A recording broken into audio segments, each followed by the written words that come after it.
Le baptême de l'esprit, écrit par frère Ewald Frank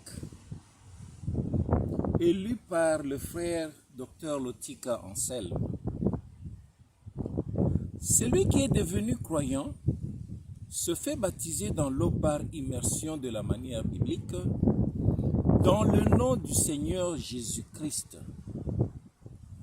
C'est ainsi que l'homme, pour sa part, confirme devant Dieu avoir accepté la nouvelle alliance qu'il a établie lui-même. La réponse de Dieu à celui qui est devenu croyant consiste en ce qui le baptise du Saint-Esprit. Il s'agit en cela d'une expérience surnaturelle que fait tout véritable croyant depuis la première Pentecôte. Des volumes pourraient être écrits à ce sujet. Dans cet exposé, nous ne pouvons qu'esquisser en style télégraphique les phases les plus importantes de l'action de l'Esprit. Nous devons considérer en premier lieu les promesses données à l'avance en rapport avec la réception du Saint-Esprit. Le prophète Joël a décrit l'événement de Pentecôte dans le chapitre 3 de son livre. Aucun homme n'a d'influence sur cette expérience, car c'est un événement surnaturel que Dieu accorde à l'homme. C'est la raison pour laquelle Pierre dit « C'est ici ce qui a été dit par le prophète Joël. Et il arrivera au dernier jour, dit Dieu, que je répondrai de mon esprit sur toute chair.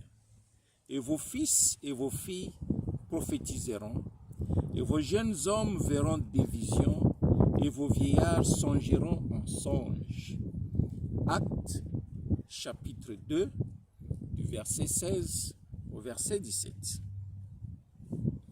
Par cette expression au dernier jour, il fait allusion aux 2 derniers millénaires, car un jour est devant le Seigneur comme 1000 ans. 2 Pierre, chapitre 3, verset 8. Cette expérience est surnaturelle et c'est pourquoi elle est accompagnée de phénomènes hors des capacités, des dons et des talents humains. Par l'effusion du Saint-Esprit, d'une part, les 9 dons du Saint-Esprit décrits dans 1 Corinthiens chapitre 12, du verset 4 au verset 11, commencent à agir dans l'assemblée. Et d'autre part, le même Saint-Esprit produit les 9 différents fruits de l'Esprit dans la vie des personnes individuelles, comme cela nous est présenté dans Galates chapitre 5, du verset 22 au verset 23. Là où se trouve véritablement l'Esprit de Dieu, là se trouvent également les dons de l'Esprit et les fruits de l'Esprit, lesquels manifestent la nature et la vie de Jésus dans le croyant. Nous ne pouvons pas entrer ici de façon plus détaillée dans l'usage des dons de l'Esprit. Cependant, ils servent exactement comme les 5 ministères de la parole. 1 Corinthiens chapitre 12, du verset 28. Éphésiens chapitre 4, verset 11. À l'édification de l'Église, 1 Corinthiens chapitre 12 et chapitre 14. Dans l'Ancien Testament, Dieu a promis de répandre son esprit sur toute chair. Dans le Nouveau Testament, il nous est dit que c'est Jésus-Christ, le Fils de Dieu, qui baptise d'esprit et de feu. Matthieu chapitre 3, verset 11. Luc nous relate l'annonce que Jean-Baptiste fit par ces paroles. « Moi, je vous baptise avec de l'eau, mais il vient, celui qui est plus puissant que moi, duquel je ne suis pas digne de délier la courroie des sandales. Lui vous baptisera de l'Esprit Saint et de feu. Luc chapitre 3, verset 16. C'est en relation avec cette notion « vous baptisera de l'Esprit Saint et de feu » que vient l'expression de baptême de l'Esprit, parce qu'il s'agit bien d'être plongé dans l'Esprit. De même que Jean-Baptiste avait baptisé les croyants en les plongeant dans l'eau, ainsi les croyants doivent-ils être plongés dans la plénitude de l'Esprit.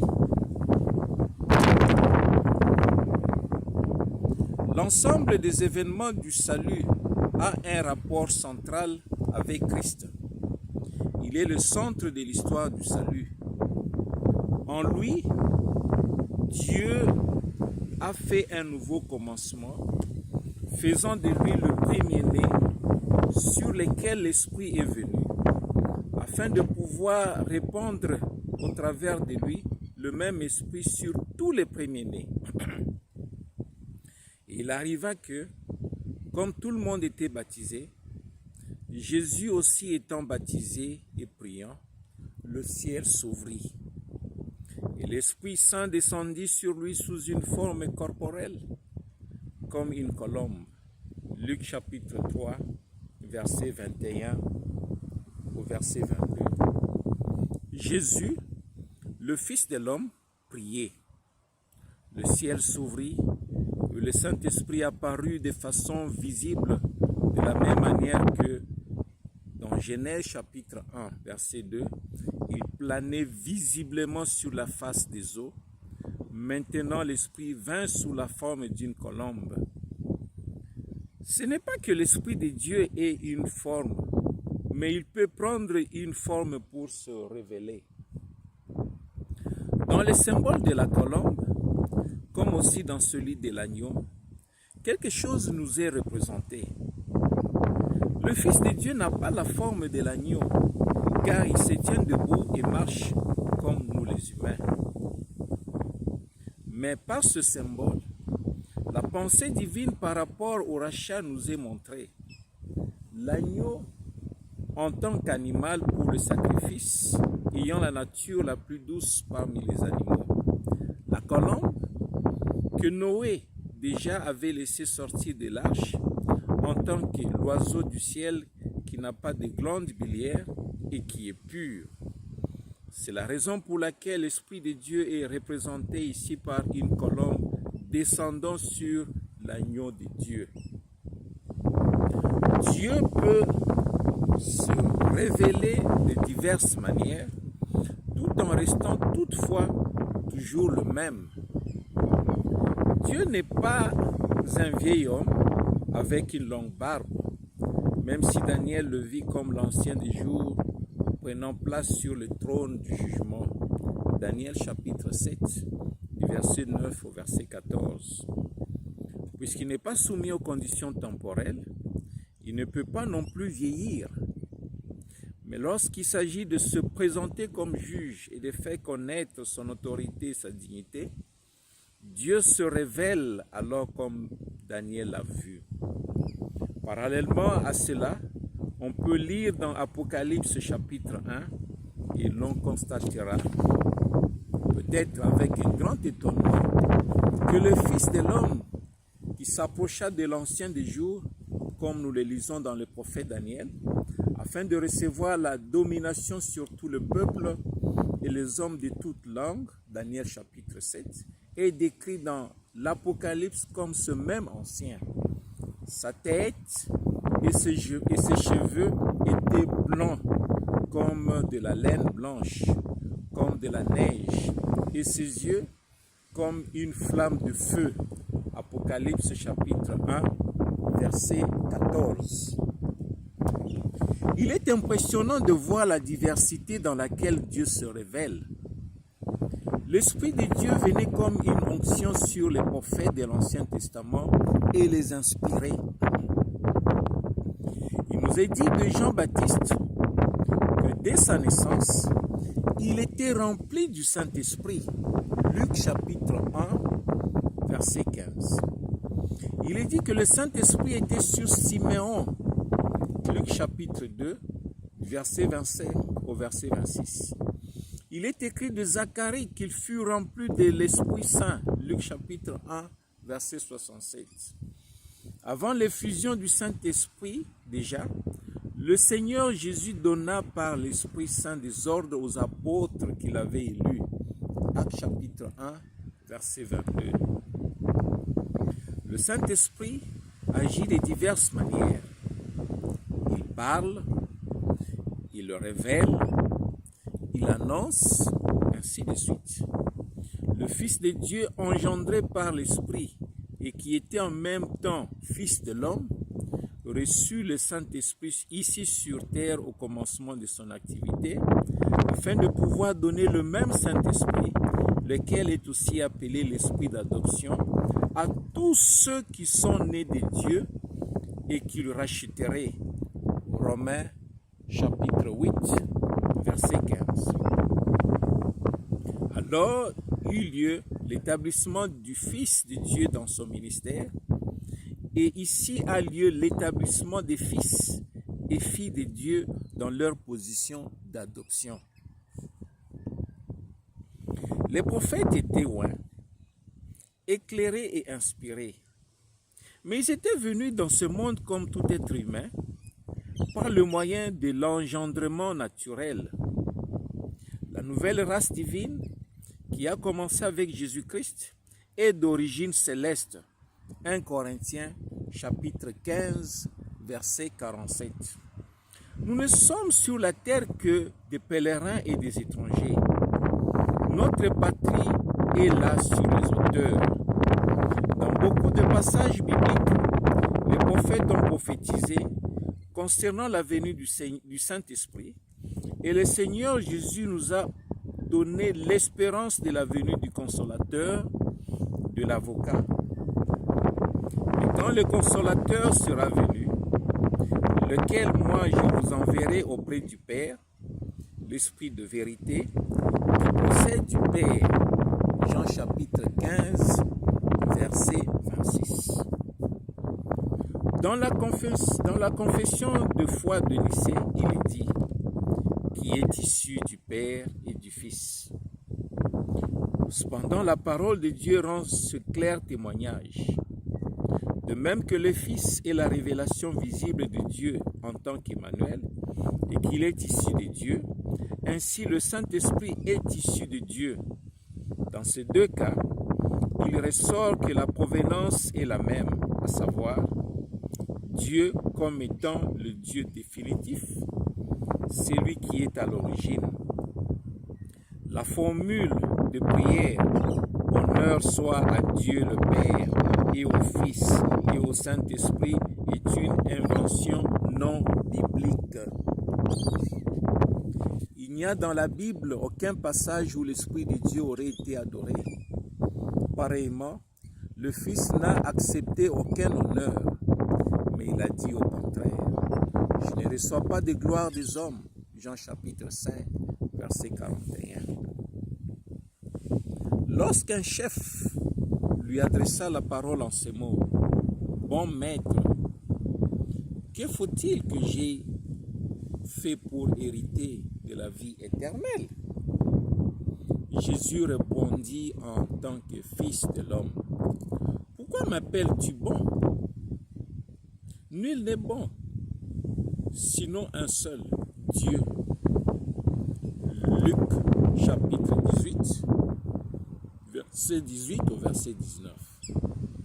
Dans le dernier verset du dernier chapitre de l'Épître aux Romains, Paul met en évidence par une seule phrase la manière correcte de pratiquer l'adoration. À Dieu, un seul sage, soit la gloire au siècle des siècles par Jésus-Christ. Amen. Lorsque l'Esprit de Dieu commence à agir dans un homme, trois choses lui arrivent principalement. Celles-ci nous sont désignées dans Jean chapitre 16, du verset 7 au 11. Toutefois, je vous dis la vérité, il vous est avantageux que moi je m'en aille. Car si je ne m'en vais, le consolateur ne viendra pas à vous. Mais si je m'en vais, je vous l'enverrai. Et quand celui-là sera venu, il convaincra le monde de péché et de justice et de jugement. Même ces trois notions n'ont pas été laissées au bon plaisir des hommes. Ainsi, lorsque l'Esprit vient, il ouvre les yeux du pécheur pour le convaincre de péché parce qu'il ne croit pas en moi, de justice parce que je m'en vais à mon Père et que vous ne me voyez plus, de jugement parce que le chef de ce monde est jugé. Jean chapitre 16, du verset 9 au verset 11. Ce fut l'incrédulité des premiers humains qui les conduisit à la transgression par la désobéissance. C'est les péchés de l'incrédulité, non pas les nombreux péchés qui sont une conséquence de l'incrédulité, mais ce seul péché d'incrédulité est celui qui nous tient éloignés de Dieu et de la vie éternelle. Voici deux passages de l'Écriture qui doivent faire ressortir cela clairement. Le Seigneur dit: Je vous ai donc dit que vous mourrez dans vos péchés, car si vous ne croyez pas que c'est moi, vous mourrez dans vos péchés.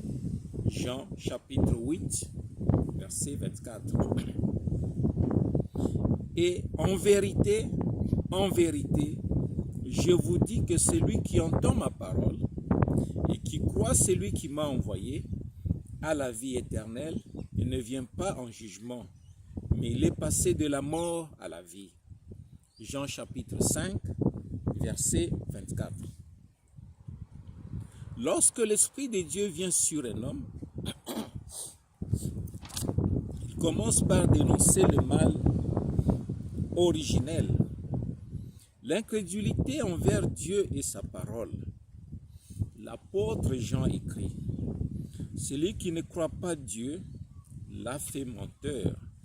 1 Jean chapitre 5, verset 10. En l'instant même où un homme ne croit pas Dieu et n'accepte pas ce qu'il a fait en Jésus-Christ, il fait de Dieu un menteur et renverse les rôles. Cet homme se place aux côtés de l'adversaire en lui donnant raison et en lui attribuant la vérité, et de ce fait même, il donne tort à Dieu et fait de lui un menteur. Dieu ne peut tolérer cela. C'est pourquoi le Saint-Esprit convainc tout d'abord le pécheur de son péché d'incrédulité et le conduit à la repentance, avant de faire le deuxième pas vers la justice, c'est-à-dire la justification. Troisièmement, il parvient à la connaissance du jugement, à savoir que le prince de ce monde est jugé. Dieu a prononcé lui-même le jugement contre Satan. Conformément à Jean chapitre 12, lorsque cela se produisit, la voix de Dieu s'est fait entendre comme un puissant tonnerre. La foule donc qui était là et qui avait entendu dit qu'un coup de tonnerre avait eu lieu. D'autres disaient: un ange lui a parlé. Jésus répondit et dit: cette voix n'est pas venue pour moi, mais pour vous. Maintenant est le jugement de ce monde. Maintenant le chef de ce monde sera jeté dehors. Jean chapitre 12, du verset 29 au verset 31. Satan, l'auteur de tout péché, est jugé. La tête du serpent a été écrasée. Le jour de Pentecôte, les croyants qui avaient auparavant été purifiés, sanctifiés par la parole de vérité, furent remplis du Saint-Esprit. Chacun peut lire personnellement ce qui s'est passé ce jour-là. Ce fut le point culminant de l'œuvre du salut divin qui, en passant par la crucifixion, la résurrection et l'ascension, conduisit à l'effusion de l'Esprit. Afin que cet événement puisse être réellement remarqué de tous, il se fit tout à coup du ciel un son comme d'un souffle violent et impétueux. Il remplit toute la maison où ils étaient assis. Actes chapitre 2, verset 2. Cependant, ce n'est pas ce qu'ils entendirent et remarquèrent, mais bien ce qui, plus tard, se renouvela sans cesse, qui est le plus important. Des langues, semblables à des langues de feu, se posèrent sur chacun d'eux.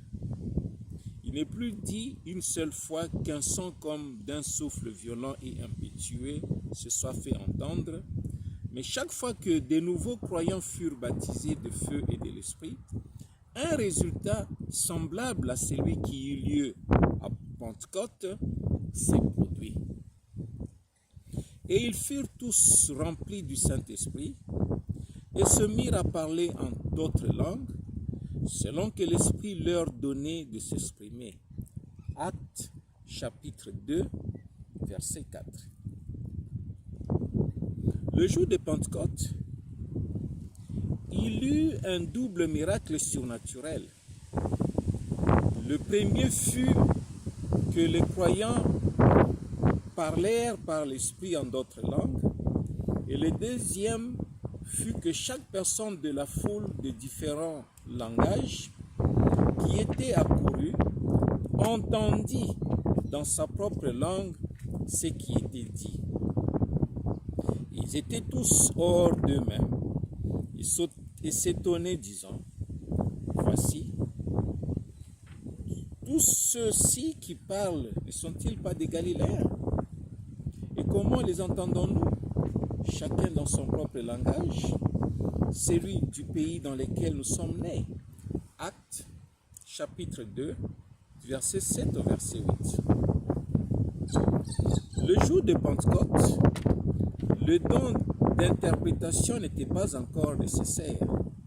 L'Esprit de Dieu transmettait directement la parole de celui qui parlait à celui qui écoutait.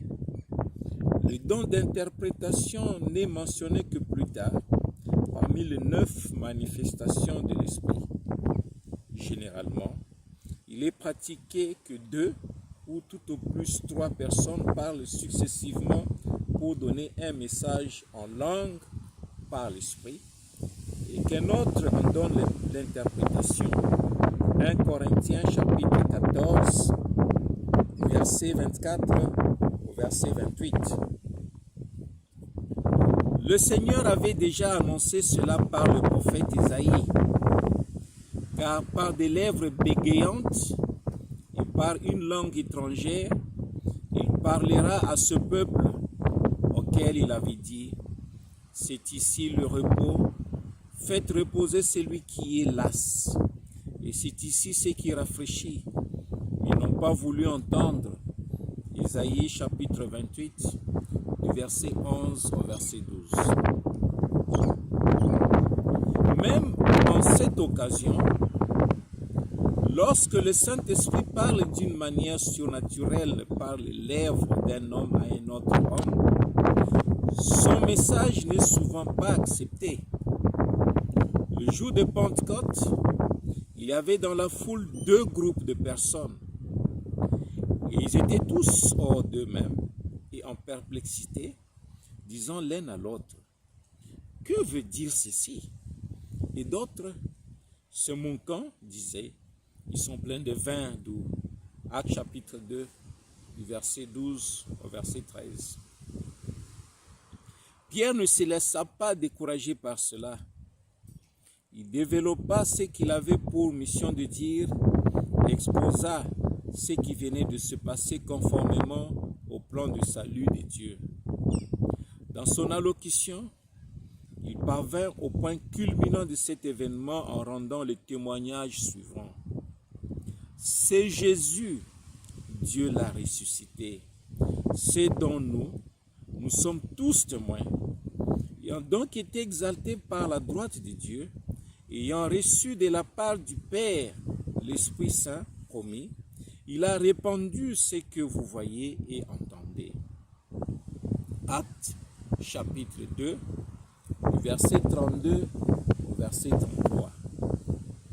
Le même Esprit de Dieu descendu sur les fils de Dieu venait maintenant, le jour de Pentecôte, sur les premiers fils et filles de Dieu rachetés.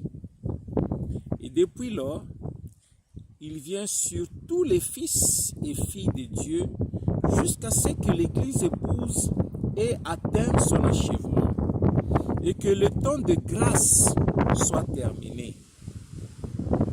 C'est ce que Dieu a prévu dans ses desseins de salut.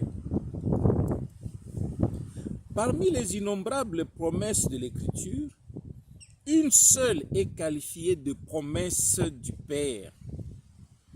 À la fin de 40 jours pendant lesquels le Seigneur ressuscité donna à ses apôtres l'enseignement sur le royaume de Dieu, il ne leur donna pas un bon conseil, mais il leur donna un ordre. Il leur commanda de ne pas partir de Jérusalem, mais d'attendre la promesse du Père, laquelle, dit-il, vous avez ouï de moi, car Jean a baptisé avec de l'eau, mais vous serez baptisés de l'Esprit Saint en peu de jours. Actes, chapitre 1, verset 4 au verset 5. Même les apôtres n'avaient pas encore tout à fait compris que dès lors, il ne s'agirait plus seulement d'Israël, mais bien de toute langue, peuple et nation du milieu desquels le Seigneur voulait appeler des hommes à sortir pour venir à lui. Car eux donc, étant assemblés, l'interrogèrent, disant, « Seigneur, est-ce en ce temps-ci que tu rétablis le royaume pour Israël ?» Mais il leur dit, « Ce n'est pas à vous de connaître le temps ou les saisons que le Père a réservé à sa propre autorité. » Après ces paroles, le Seigneur ressuscité leur dit pour compléter son ordre de mission, « Mais vous recevrez de la puissance, le Saint-Esprit venant sur vous, et vous serez mes témoins à Jérusalem et dans toute la Judée et la Samarie, jusqu'au bout de la terre. » Actes, chapitre 1, verset 6 au verset 8. La réception du Saint-Esprit est en même temps l'équipement pour un service pleinement approuvé de Dieu et qui a lieu dans le monde entier par la publication de l'évangile de Jésus-Christ. Les véritables témoins de Jésus-Christ l'ont connu en tant que ressuscité et ils ont été remplis de la puissance du Saint-Esprit. Du temps des apôtres et par la suite également, ceux qui sont venus à la foi en Christ ont fait l'expérience du baptême de l'Esprit. Cela faisait partie de la conversion. Lorsque Paul visita pour la première fois un groupe de disciples à Éphèse, il leur demanda directement, « Avez-vous reçu l'Esprit Saint après avoir cru ?» Actes, chapitre 19, verset 2. Les fondamentalistes enseignent que l'on reçoit automatiquement le Saint-Esprit en devenant croyant en Jésus-Christ, sans avoir besoin de faire une expérience spécifique. Cependant, Paul, à cette occasion, demanda très clairement à ses disciples s'ils avaient reçu le Saint-Esprit après qu'ils aient cru. Et ils lui dirent, « Nous n'avons pas même entendu dire qu'il y ait un Saint-Esprit. » Et il dit, « De quel baptême avez-vous donc été baptisés ?» Et ils répondirent, « Du baptême de Jean. » Alors Paul dit, « Jean a baptisé du baptême de repentance, disant au peuple de croire en celui qui venait après lui, c'est-à-dire en Jésus. » Sur ces paroles, ils furent baptisés au nom du Seigneur Jésus. Lorsque Paul leur eut imposé les mains, le Saint-Esprit vint sur eux et ils parlaient en langue et prophétisaient. Actes, chapitre 19, du verset 1 au verset 6. Par conséquent, ces croyants furent baptisés dans l'eau et par le Saint-Esprit, c'est-à-dire qu'ils furent remplis du Saint-Esprit. Philippe vécut un puissant réveil en Samarie. Puis les apôtres Pierre et Jean vinrent là-bas. Ceux-ci, arrivés chez les Samaritains, prièrent pour eux afin qu'ils reçoivent le Saint-Esprit, car il n'était encore descendu sur aucun d'eux. Ils avaient seulement été baptisés au nom du Seigneur Jésus. Alors Pierre et Jean leur imposèrent les mains et ils reçurent le Saint-Esprit. Actes chapitre 8, du verset 15 au verset 17. Les évangélistes du XXe siècle tiennent de grandes campagnes d'évangélisation. Ils enthousiasment des foules, récoltent de grosses sommes d'argent et ils le répartent plus loin. Ils ne prêchent pas sur le baptême et ils définissent l'action de l'Esprit comme une expérience émotionnelle qu'ils provoquent eux-mêmes en entretenant une certaine atmosphère. Dieu avait agi d'une manière surnaturelle en même temps sur Corneille et sur Pierre, conduisant ainsi l'apôtre dans la maison de ce centenier qui avait la crainte de Dieu. Lorsque Pierre parvint au point culminant de sa prédication, le Saint-Esprit tomba sur tous ceux qui écoutaient ses paroles. Et les fidèles de la circoncision, tous ceux qui étaient venus avec Pierre, s'étonnèrent de ce que le don du Saint-Esprit était répandu aussi sur les nations, car ils les entendaient parler en langue et magnifier Dieu. Alors Pierre répondit, « Quelqu'un pourrait-il refuser l'eau afin que ceux-ci ne soient pas baptisés, eux qui ont reçu l'Esprit Saint comme nous-mêmes ?» Actes, chapitre 10, du verset 45 au verset 47. Ceci est la preuve que le baptême d'eau et celui de l'Esprit vont ensemble pour ceux qui viennent à la foi. L'ordre de succession peut cependant en être différent. Il vaut la peine de faire ressortir ce que Pierre, en rapport avec cet événement, relève expressément devant l'Assemblée de Jérusalem. Et comme je commençais à parler, l'Esprit Saint tomba sur eux, comme aussi il est tombé sur nous au commencement. Actes, chapitre 11, verset 15. Nous devons revenir au commencement en tout ce qui concerne la vie de la foi.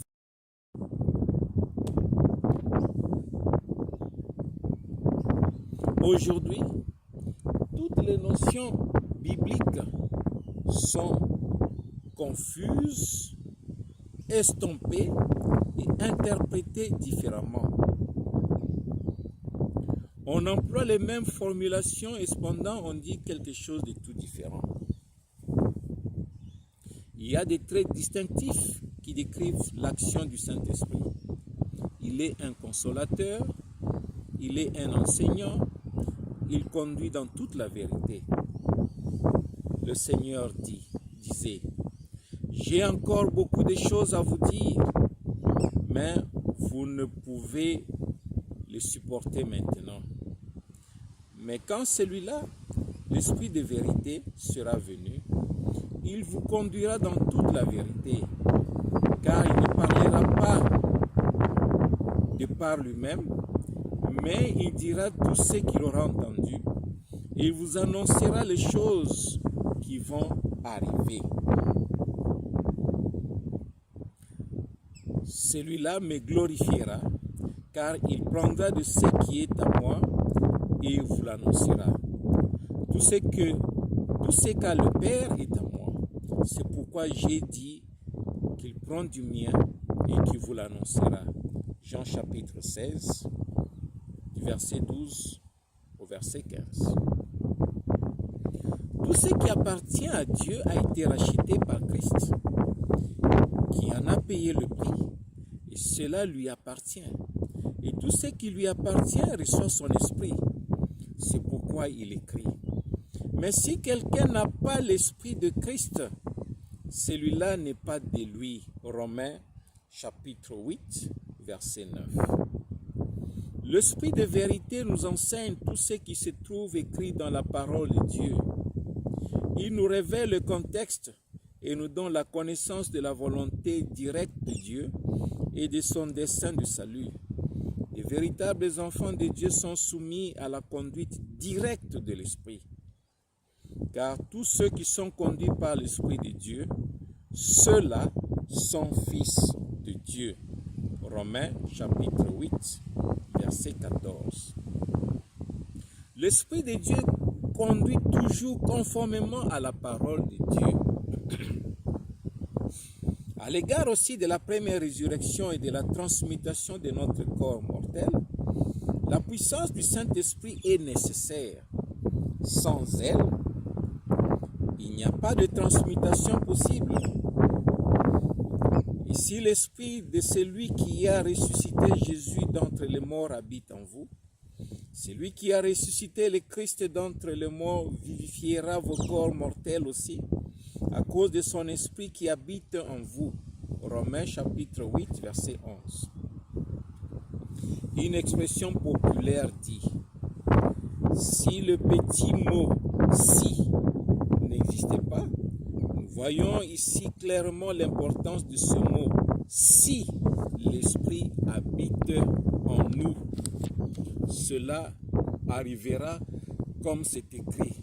Mais s'il n'habite pas en nous, alors les corps mortels ne peuvent pas être transmués ni vivifiés. Dans le même chapitre, l'apôtre Paul développe encore cette pensée. Car la vive attente de la création attend la révélation des fils de Dieu, dans l'espérance que la création elle-même aussi sera affranchie de la servitude de la corruption pour jouir de la liberté, de la gloire des enfants de Dieu. Et non seulement elle, mais nous-mêmes aussi qui avons les prémices de l'Esprit, nous aussi, nous soupirons en nous-mêmes, attendant l'adoption, la délivrance de notre corps.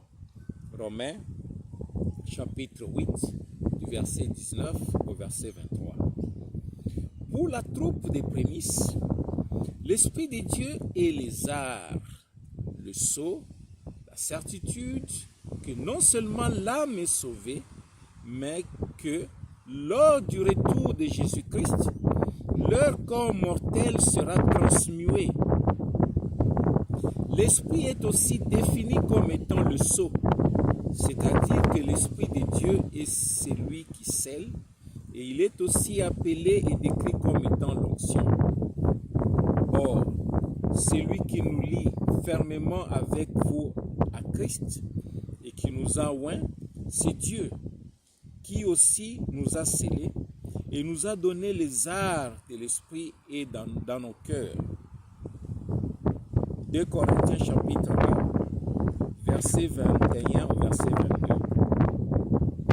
Jésus est le Christ. Il est loin de Dieu. Actes chapitre 3, du verset 19 au verset 21. Actes chapitre 10, verset 38. Le mot Christ signifie par lui-même oint. C'est pourquoi tous ceux qui ont reçu le Saint-Esprit peuvent être appelés des Christ, c'est-à-dire des chrétiens. Quiconque n'a pas été oint du Saint-Esprit de la manière biblique et n'a pas reçu le sceau divin n'aurait pas le droit, selon les témoignages des Écritures, de s'appeler chrétien. Comme il y a dans tous les domaines de sémences et diverses imitations de l'original, le Seigneur n'a pas parlé de faux Jésus au pluriel, mais de faux Christ, de faux oints et de faux prophètes qui se lèveraient dans le temps de la fin. En disant cela, il se rapporte au développement de l'esprit antichrist, lequel d'une part est oint, mais qui d'autre part est contre Christ et contre sa parole. Il s'élèvera de faux Christ et de faux prophètes, et ils montreront de grands signes et de prodiges, de manière à séduire, si possible, même les élus. Matthieu 24, verset 24. Dieu répand son esprit sur toute chair comme de la pluie. Cela ne dépend donc pas seulement de la pluie, mais bien de la semence qui se trouve dans le terrain du cœur de l'homme. Car il fait lever son soleil sur les méchants et sur les bons, et envoie sa pluie sur les justes et sur les injustes. Matthieu chapitre 5, verset 45. Il y a besoin du temps de la fin qui ne se laisse pas amener à l'accord avec la parole de Dieu, comme il y avait déjà, avant la fin de la première époque de l'Église, des faux oins. Ils sont sortis du milieu de nous, mais n'étaient pas des nôtres, car s'ils eussent été des nôtres, ils fussent demeurés avec nous. Mais c'est afin qu'ils fussent manifestés comme n'étant aucun d'eux des nôtres. 1 Jean chapitre 2, verset 19. Dans Matthieu chapitre 7, du verset 21 au verset 23, le Seigneur décrit ce groupe de gens qui font de grandes choses en son nom, mais ne se laissent pas mettre à la place que Dieu leur attribue dans son dessein de salut. Ils ne reconnaissent pas l'œuvre que Dieu opère dans leur temps, et c'est pourquoi Dieu ne les reconnaît pas non plus. Est-il peut-être question par ces paroles de télévangélistes d'aujourd'hui, des mouvements charismatiques, des évangélistes qui font des miracles et qui tous cependant suivent chacun sa propre direction sans se soumettre à la parole de Dieu, ni ne se subordonner à Christ pour le considérer comme leur chef, bien qu'ils utilisent son nom selon leur bon plaisir personnel.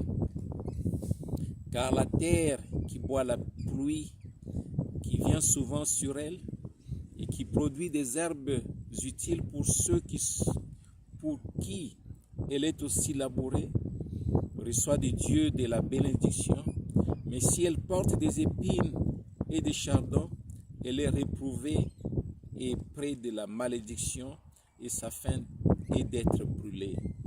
Hébreux, chapitre 6, du verset 7 au 8. Le fait de se référer à une expérience de Pentecôte est loin d'être suffisant.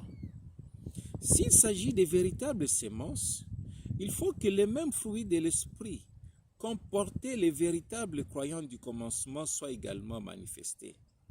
C'est pourquoi Jésus, notre Seigneur, ne dit pas « c'est à leur don que vous les reconnaîtrez », mais bien « vous les reconnaîtrez à leurs fruits ». Matthieu chapitre 7, verset 16.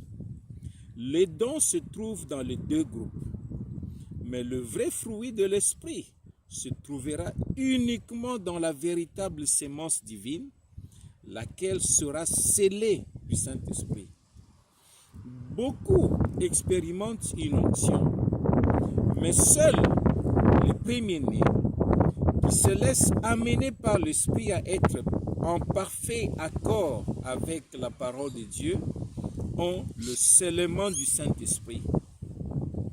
C'est aux véritables croyants d'Éphèse que Paul adresse cette parole, en qui vous aussi, vous avez espéré, ayant entendu la parole de la vérité, l'évangile de votre salut, auquel aussi ayant cru, vous avez été scellés du Saint-Esprit de la promesse, qui est les arts de notre héritage pour la rédemption de la possession acquise à la louange de sa gloire. Éphésiens chapitre 13, Éphésiens chapitre 1, verset 13 à verset 14. Il ne s'agit véritablement pas ici d'un acte religieux accompli par un dignitaire, mais d'une expérience surnaturelle provenant directement de Dieu. Plus loin, dans ce chapitre, l'apôtre exhorte. Et n'attristez pas le Saint-Esprit de Dieu, par lequel vous avez été scellés pour le jour de la rédemption. Éphésiens chapitre 4, verset 30. Écrit par le frère Ewan Frank et lu par le frère Dr. Lotika Anselme Frank.